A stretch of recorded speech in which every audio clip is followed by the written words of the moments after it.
Friends, welcome to secret of சமையல். இன்னைக்கு நம்ம பார்க்க போறது ஒரு சூப்பரான ஹெல்தியான கீரை ரெசிபி.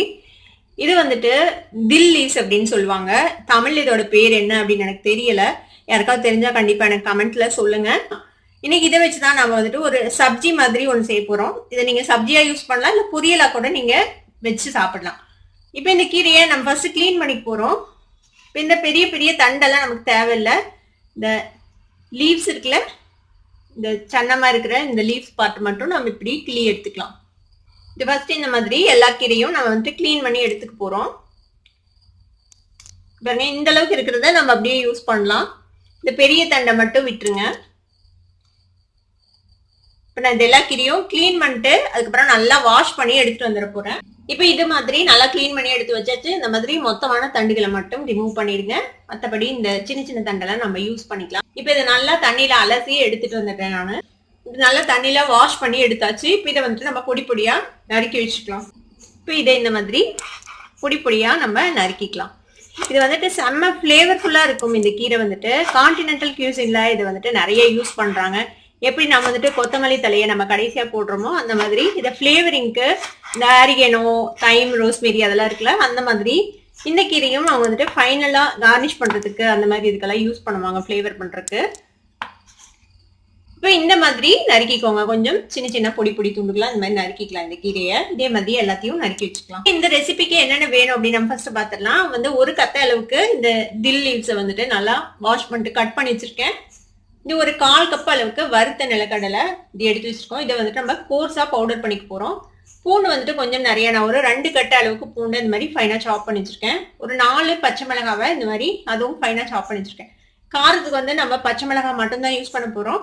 அதனால உங்களுக்கு தேவையான அளவுக்கு நீங்க பச்சை மிளகாய் போட்டுக்கோங்க. இப்போ இந்த பீனட்ஸை வந்துட்டு இந்த வறுத்த நிலக்கடலையை வந்துட்டு நான் தோல் நீக்கிட்டு எடுத்து வச்சிருக்கேன். இதை கோர்ஸா பவுடர் பண்ணி எடுத்துட்டு வந்துடலாம். இப்போ இது மாதிரி ஒரு கோர்ஸான பவுடரா 1-2 பிடிச்சி எடுத்துட்டு வந்தாச்சு.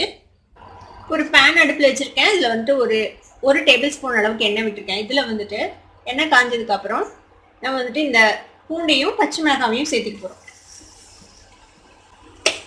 இது வந்துட்டு நல்லா வதக்கி விட்டுலாம். இது வந்துட்டு ரொம்ப ரொம்ப சிம்பிளான ரெசிபி. நீங்க பெருசா எந்த இன்கிரீடியன்ஸும் வேண்டியதில்லை. தாளிக்கிறதுக்கு எதுவும் போட வேணாம். நேரடியா நம்ம பூண்டும் பச்சை மிளகாவும் போட்டுடலாம். இந்த கீரையில வந்துட்டு இயற்கையாவே போலிக் ஆசிட், ஜிங்க் அதெல்லாம் இருக்குது. அதனால இது வந்துட்டு பிரெக்னென்ட் லேடிஸ்க்கு ரொம்பவே நல்லது. பால் கொடுக்குற மதர்ஸுக்கும் ரொம்பவே நல்லது. பால் சுரக்கிறதுக்கு வந்து ரொம்பவே ஹெல்ப் பண்ணும் இந்த கீரை. இது வரைக்கும் செஞ்சு சாப்பிட்டதில்லை அப்படின்னா கண்டிப்பா இனிமே பாத்தீங்கன்னா கண்டிப்பா வாங்கி ட்ரை பண்ணுங்க. இந்த தில் லீவ்ஸை பூண்டு ஓரளவுக்கு நல்லாவே வதங்கணும். கொஞ்சம் கோல்டன் கலர் வர அளவுக்கு இதை வந்துட்டு வதக்கிக்கலாம். இப்போ பூண்டு ஓரளவுக்கு கோல்டன் கலர் வந்துச்சு பாருங்க. இப்போ இந்த சமயத்துல நம்ம இந்த கீரையை நறுக்கி வச்சிருக்கிற கீரை சேர்த்திடலாம்.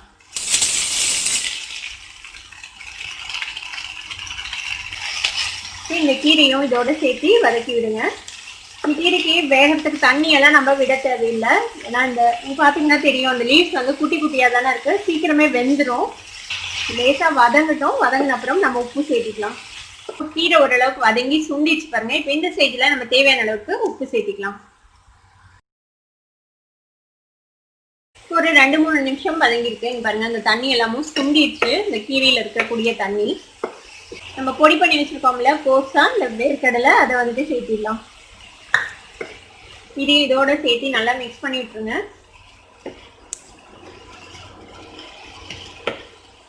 கடலையோட சேர்த்து ஒரு நிமிஷம் வதக்கி நம்ம ஆஃப் பண்ணிடலாம். அவ்வளவுதான், நம்மளோட சூப்பரான தில் கீரை பொரியல் ரெடி ஆயிடுச்சு.